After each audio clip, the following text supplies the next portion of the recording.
welcome to WealthTalk, episode 2. It's Chris Rodwell here, joined by Kevin Whelan. Hello, Kevin. Hi, Chris. Good to talk to you again. Yes, well, we had a lot of fun on episode 1, and we covered really what WealthBuilders is all about, how it came about.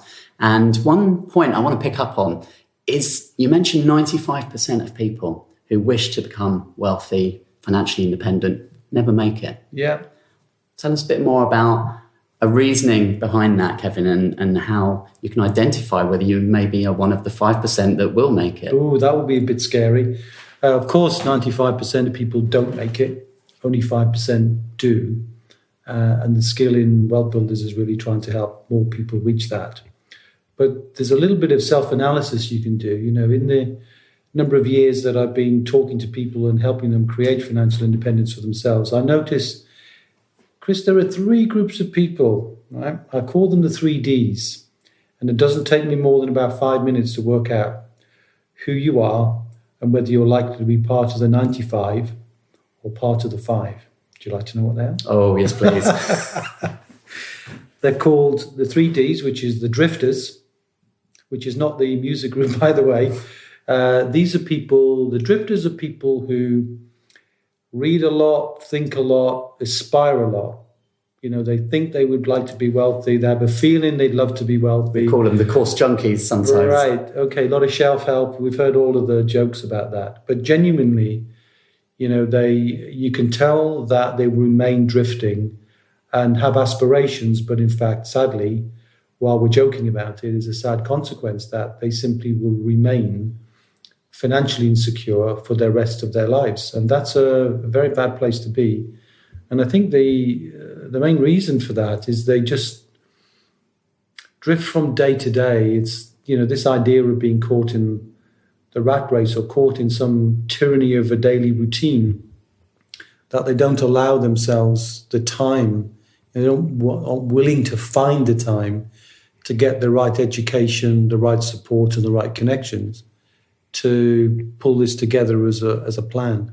So they'll turn up for the job, they'll go home, and instead of taking some time out of their life to be thinking, well, how do I create wealth for myself? They'll watch the telly or have a glass of red and forget the world till the next day. And that's pretty much what most people are like. And one of the ways you can find that out about people is if you ask them, you know, one of the questions we always ask is, for most people, my experience, Chris, is people can be completely financially independent within about 3 to 7 years. So let's say the average is 5 years. So the question I often ask people is, how's your wealth changed from 5 years ago?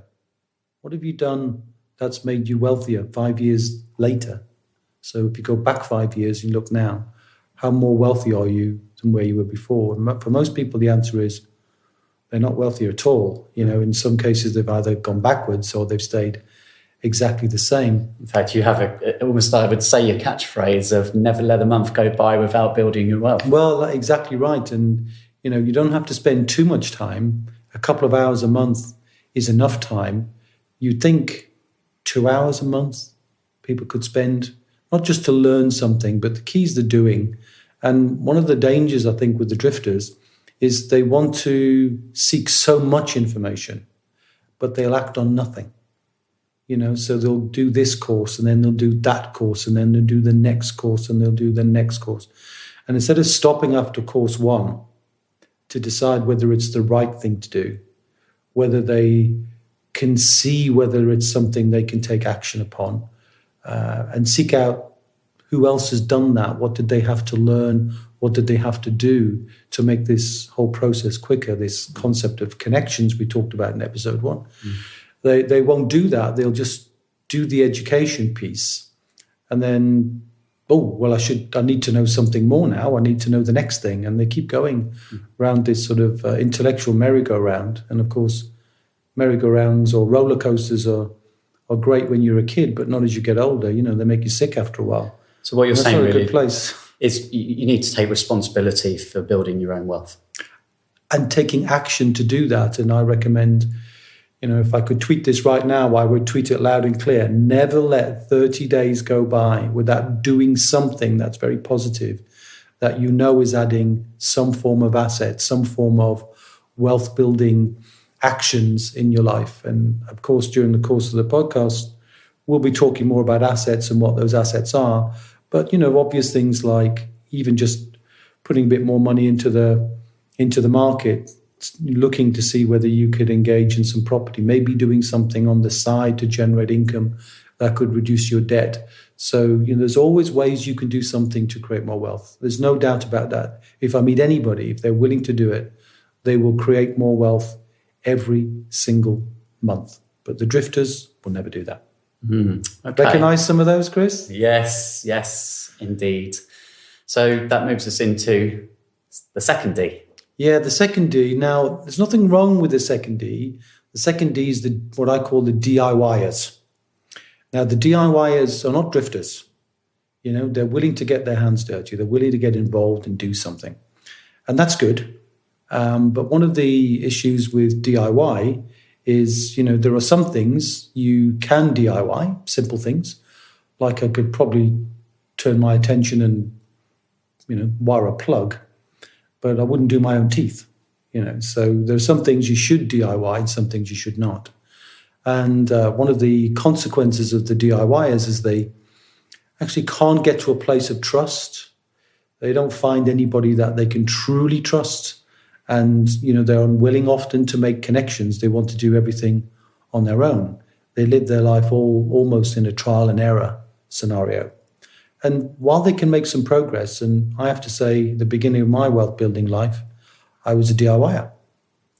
So I didn't have a guide. I didn't have a mentor. I didn't have that opportunity because I was carving my own path. But now, having learned the lessons, and it took me 7 years, actually it took me a bit longer than that, but it took me longer to create the wealth that I really wanted because I was blazing my own trail, let's say. What sometimes I call the kind of rugged individual who wants to do everything on their own terms. And what I've learned over the years and now very enthusiastically teach, as Chris, is it's much better, faster, enjoyable to work with people and collaborate, hence the connection in the process of education, support and connection. And surrounding yourself with other people just gives you so much more energy and makes it so much quicker. I'm not saying DIY isn't the solution. And I think we've created some great materials for people who prefer to do things on their own and learn on their own terms. Nothing wrong with that. But I just happen to feel, and I'm very passionate about connecting, as you know, I think wealth is much more fun when you connect. I have a blast every single day because I'm never not connecting people. And that's what gives me a joy. But, that's the DIYers for you. We're familiar with the term self-made millionaire. Right. Would you suggest that actually there's not too many who make it purely by themselves? Well, I think in truth, there isn't really a self-made millionaire because every self-made millionaire has got a team around them doing something, unless maybe even if you're a pop star, you've still got, backing singers, you've still got a band, you've still got a crew, you've still got all of those things behind you. So I don't think self-made is a good plan. I understand why people might start there just to get their education and maybe be nervous about making connections. And what I'm hoping that people will see if they check out WealthBuilders at wealthbuilders.co.uk, that actually there is a community of trusted people, and that you can get to see that it is possible to build wealth and understand that not everybody's trying to make money from you. And there's a real spirit of that collaboration where we are. And you don't have to do it on your own. And it also ties in very strongly with your personality type. And this is an area we'll discuss in a future episode, I'm sure, as to different types of people have different ways of approaching solutions and problems. And when you find out what your really natural strengths are, you can then identify those right people that you need for your team, your entrepreneurial team. Oh, absolutely right. And I suppose that leads us quite nicely, actually, Chris, into the third D, which is what I call the dynamics. And the dynamic people, when you think of dynamo, you think of energy and you think of kind of a multi-aspect to it. So the dynamics are those people who are bringing in multiple ROIs. So here's another piece of wealth building language we might need to debunk. So the concept of ROI, which most people will have heard of in the... You would think a return on investment. Return on investment, absolutely right. And return on investment is an important ingredient in any aspect of trying to create, well, what's the return on the activity that you're doing? And that's important. So in addition to return on investment, Chris, it's really quite important to as well understand risk, because there's no point taking 2 steps forward and 1 step back, and that can happen. And one of the important ingredients in our process is the due diligence step and trying to work out, well, what's the downside risk and how do you mitigate that risk? And often the mitigation of risk can only be really truly dealt with by looking through the eyes of other people. Because, if you're an accountant, you see risk in a different way than if you're an entrepreneur where all you can think of is the creative solution. So it's really important that that's part of the overall process. But the two that I like more than any other, because I'm much more of a connected sort of a person, as you know, is a return on intellect, which means you become smarter. You become a wiser person by engaging. And what I mean by that is instead of just making an investment in something you don't really understand, by getting a return on your intellect, then you're learning more, not just about the investment or the asset or the way you're building wealth, but also more about yourself. You become a smarter, wiser person. As a result of that, you're building capability that allows you to move from one level to the next. So if you think about the stock market, for example, if you invest money in the stock market, and you get a statement every 6 months, when you get your 6 monthly statement, are you any wiser than you were 6 months ago? Or do you just respond to the valuation, whether it's up or down? In the wealth building community, you can absolutely demonstrably measure an increase in your capability because you're moving level by level by level up the 5 different levels of wealth that we'll share, I guess, next time. Mm-hmm. Yeah, sure. 5 levels of wealth. Let's make a note to do that next time. So the ROI of return on intellect is really a key one. And the one that gives me a buzz is return on interaction. And what I mean by that is just enjoying money. Enjoying the connection you have with other people as you see, people teaching you things, you teaching other people things, sometimes actually joining forces with others as well. It's just a fun place to be for those who want to do that.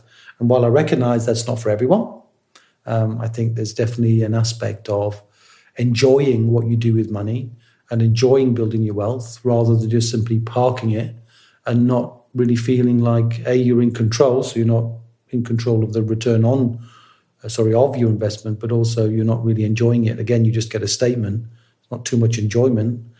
One of the things I notice about people with statements is they just tend to file them, whether they're in filing cabinets or drawers or wherever they end up, they're really not part of anybody's enjoyment. And that's a key part of Wealth Builders, isn't it? It's about really enjoying the process of wealth building and making it a collaborative process as well, and something that is dynamic, as you've just said, which is the third D. Exactly. Even if that collaboration is an insular one just within your own family, it's husband and wife connecting and sharing things. And of course, in order to do that really well, Chris, as you know, we encourage the use of a tool called Wealth Dynamics.